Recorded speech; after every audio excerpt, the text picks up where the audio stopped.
Hello दोस्तों, मेरा नाम आवेग है और आज के इस वीडियो के अंदर हम इंटरव्यू बिट का repeat and missing number array discuss करने वाले हैं। तो यार, इस प्रॉब्लम के अंदर हमें एक फंक्शन इंप्लीमेंट करना है और इस फंक्शन के आर्ग्यूमेंट में हमें एक एरे पास ऑन होगा। यार, इस एरे के अंदर 1 से लेकर n, मतलब अगर एरे का साइज n हुआ तो 1 से लेकर n सारे इंटीजर्स आने चाहिए। लेकिन यार, एक प्रॉब्लम है। इस एरे के अंदर एक नंबर ऐसा है जो 2 बार रिपीट कर रहा है और जिसकी वजह से एक नंबर ऐसा है जो मिस हो रहा है।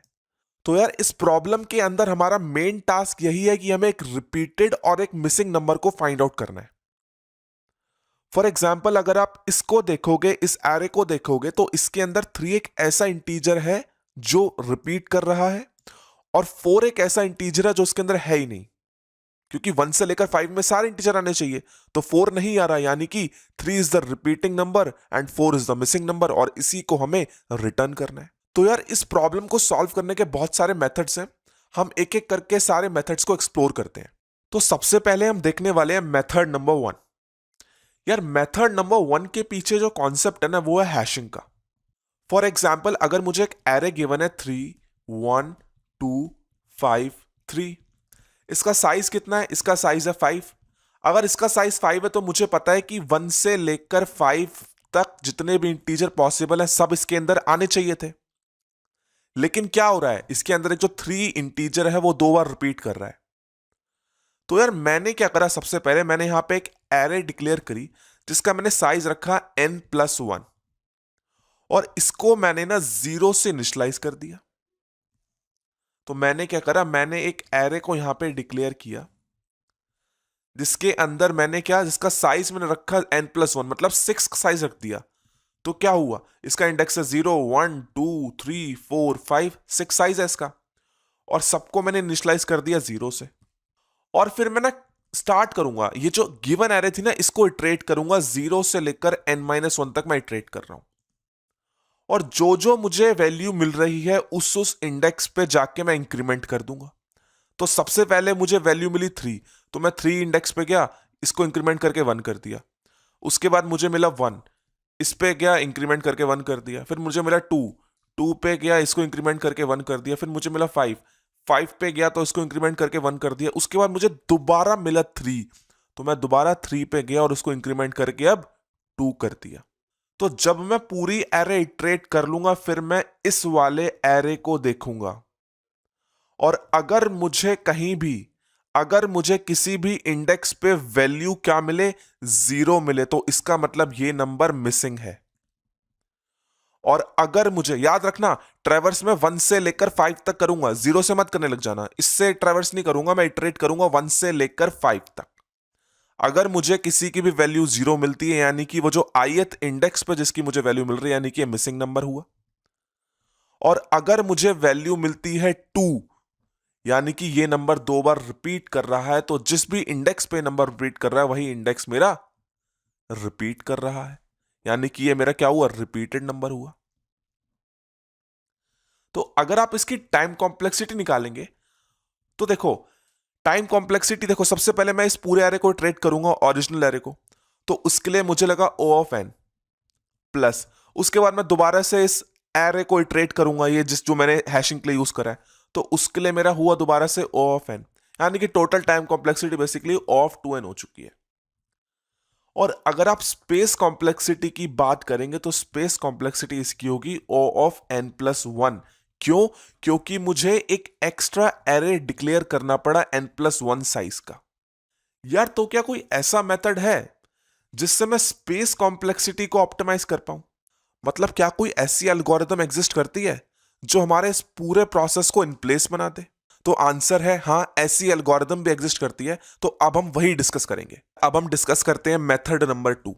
यार, मेथड नंबर 2 क्या बोलता है, अगर आप ना सेट बिट का जॉर निकालोगे अनसेट बिट के साथ तो आपको हमेशा सेट बिट मिलेगा, और अगर आप सेम बिट का जॉर निकालोगे, मतलब सेट का सेट के साथ या फिर अनसेट का अनसेट के साथ अगर आप जॉर निकालोगे, तो आपको अनसेट बिट ही मिलेगा।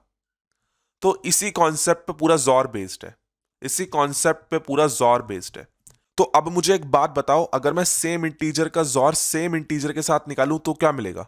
मतलब एक एग्जांपल लेते हैं, अगर लेट्स से मेरा A5 है तो यानी कि 5 को बाइनरी में रिप्रेजेंट करते हैं 101 के साथ, तो यानी कि 101 का जोर निकालूंगा 101 के साथ, तो same bit same bit same bit यानी कि 0 0 0, तो एट द एंड मुझे 0 मिल गया। तो यार मैं एक कंक्लूजन दे सकता हूं क्या, कि अगर आप किसी इंटीजर को, अगर आप किसी किसी सेम इंटीजर को इवन नंबर ऑफ टाइम्स जोर कराओगे तो आपको 0 मिलेगा। अगर आप किसी सेम इंटीजर को ऑड नंबर ऑफ टाइम जोर कराओगे तो आपको वो जो इंटीजर है, जो इंटीजर है वो खुद मिल जाएगा।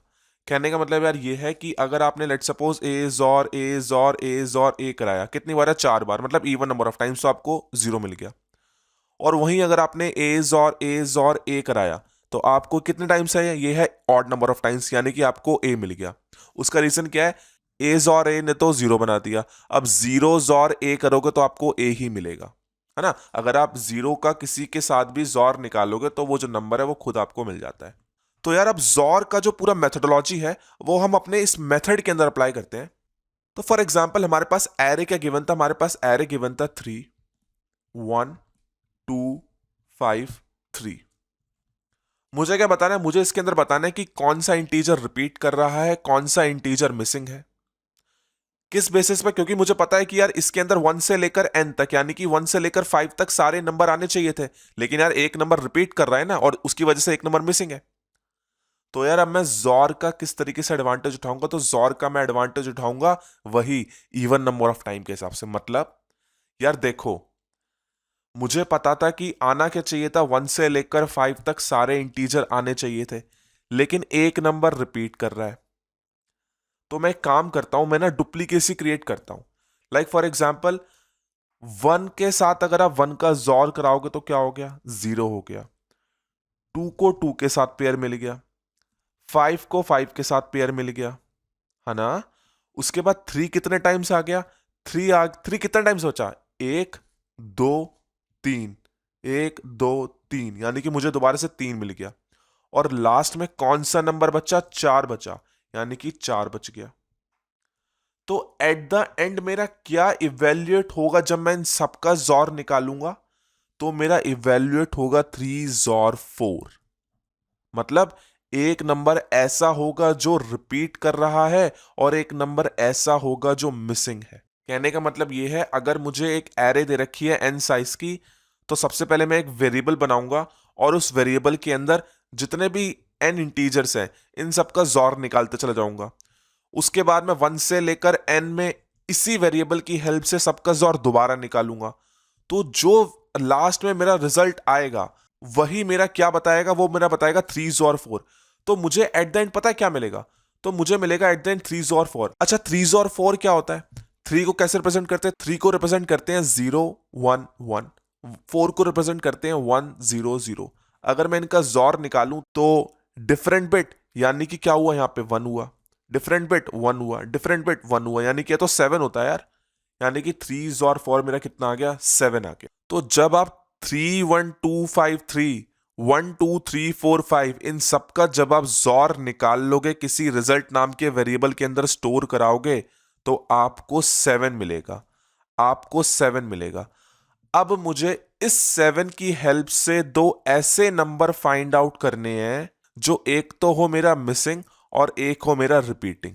अब मैं कैसे करूंगा, तो वो मैं निकालूंगा कुछ ऑब्जर्व करके। कहने का मतलब यार ये है, जैसे मुझे 7 मिला, 7 में राइट मोस्ट जो बिट है वो सेट कौन से इंडेक्स पे है, 7 में राइट मोस्ट डिजिट या फिर राइट मोस्ट बिट जो सेट है वो फर्स्ट इंडेक्स पे है। यानी कि मैंने एक काम करा, मुझे 7 मिला कैसे था, मुझे 7 मिला था 3 और 4 का जोर करने पे। यानी कि 3 में भी मैं फर्स्ट इंडेक्स पे चला जाऊंगा और 4 में भी मैं फर्स्ट इंडेक्स पे चला जाऊंगा।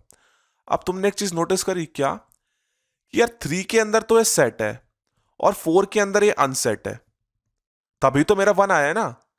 यानी कि आपका सबसे पहला टास्क यही होगा, जो भी आपका रिजल्ट आए ना, सबसे पहले आप ये फाइंड आउट करना कि उसके अंदर राइट मोस्ट बिट सेट कब है। जिस भी इंडेक्स पे राइट मोस्ट बिट सेट होगा, तो जिन नंबरों का आपने जोर करके रिजल्ट निकाला है उन नंबरों में भी उस इंडेक्स पे एक होगा सेट और दूसरा होगा अनसेट, तभी तो मुझे उसने सेट दिया। यानी कि अब मेरा टास्क क्या होगा, तो मैं एक काम करता हूं, जिन जिन नंबरों को निकाल के मेरा 7 आया था उनको एक साथ लिख देता हूं। तो मैंने लिखा 3 1 2 5 3 1 2 3 4 5। मतलब इन सबका जोर करने पे मेरा रिजल्ट आया था 7, है ना। तो एट द एंड 7 आया किस किस की वजह से था वैसे? देखो 1 1 कैंसल, 2 2 कैंसल, 5 5 कैंसल, 3 3 कैंसल, बचे क्या 3 और 4। इसमें से 3 क्या था? 3 था मेरा रिपीटिंग, 4 क्या था? 4 था मेरा मिसिंग। 3 कैसे लिख रहा था मैं? 3 को लिख रहा था 0 1 1। 4 कैसे लिखा था? 1 0 0। यानी कि तभी तो मेरा आया था ना 7 आउटपुट। तो यानी कि देखो अब मैं क्या करूंगा इसके अंदर, अब ये मेरे पास जितने भी नंबर थे ना 3 1 2 5 3 1 2 3 4 5, अब मैं वो सारे इंटीजर्स फाइंड आउट करूंगा। जब इंडेक्स इज इक्वल्स टू में 1 पे सेट हो तो उनका एक अलग कंटेनर बना दूंगा, और वो सारे इंटीजर्स फाइंड आउट करूंगा जब इंडेक्स इज इक्वल्स टू 1 पे मेरा अनसेट हो तो उसका मैं एक अलग कंटेनर बना दूंगा। लेट्स से हो गया कंटेनर नंबर 1, ये हो गया कंटेनर नंबर 2। अब मुझे एक बात पता है कि देखो रिपीटिंग और मिसिंग नंबर कोई भी सेम कंटेनर में तो नहीं हो सकते। अगर ये होंगे तो अलग अलग कंटेनर के अंदर ही होंगे। कहने का मतलब ये, फॉर एग्जांपल रिपीटिंग चला गया इस कंटेनर में और मिसिंग चला गया इस कंटेनर में, बाकी सारे नंबर्स भी यहां पे कुछ होंगे। अब मुझे पता है बाकी सारे नंबर तो खुद को कैंसिल आउट कर देते हैं ना, बाकी सारे नंबर तो खुद को कैंसिल आउट कर देते हैं, तभी तो वो सब जीरो बन गए। इसके अंदर भी बाकी सारे नंबर तो खुद को कैंसिल आउट कर देंगे। तो जब मैं कंटेनर नंबर 1 के सारे नंबर्स का जोर निकाल दूंगा तो मुझे आर ही मिलने वाला है, और जब मैं कंटेनर नंबर 2 के सारे नंबर का जोर निकालूंगा तो मुझे एम ही मिलने वाला है। तो जब मुझे इनकी वजह से एक नंबर मुझे मिलेगा कंटेनर नंबर 1 की वजह से और एक नंबर मुझे मिलेगा कंटेनर नंबर 2 की वजह से, अब इन दोनों में से ही कोई एक ऐसा नंबर है जो रिपीटिंग है, कोई ऐसा नंबर है जो मिसिंग है। तो यार एक्स और वाई मिलेगा मुझे इटरेट करके। मतलब फॉर एग्जांपल मेरे पास नंबर्स थे क्या एरे के अंदर, 3 1 2 5 3। मुझे पता है एक नंबर है एक्स, एक नंबर है वाई, इनमें से एक है रिपीटिंग नंबर और एक है मिसिंग नंबर। तो मैं काम करूंगा, इस पूरे एरे में ट्रेवर्स करूंगा, मतलब 0 से लेकर n-1 के बीच में ट्रेवर्स करूंगा, इस इंडेक्सिंग पे ट्रेवर्स करूंगा। अगर मुझे इस एरे के अंदर x या y में से कोई भी नंबर मिल जाता है, देखो ये दोनों नंबर तो आएंगे नहीं, एक ही नंबर आएगा, और जो नंबर इस एरे के अंदर आएगा ना वही मेरा रिपीटिंग नंबर होगा। लेट्स से वो x आ रहा है तो x मेरा रिपीटिंग नंबर होगा, और जो इस एरे के अंदर नहीं आएगा तो वो मिसिंग नंबर होगा। यानी कि लेट्स से वो y है, तो यानी कि मुझे एक रिपीटिंग नंबर में मिल गया और मुझे मिसिंग नंबर में मिल गया। तो अगर मैं इस पूरे मेथड की टाइम कॉम्प्लेक्सिटी की बात करूं तो देखना कितनी होगी।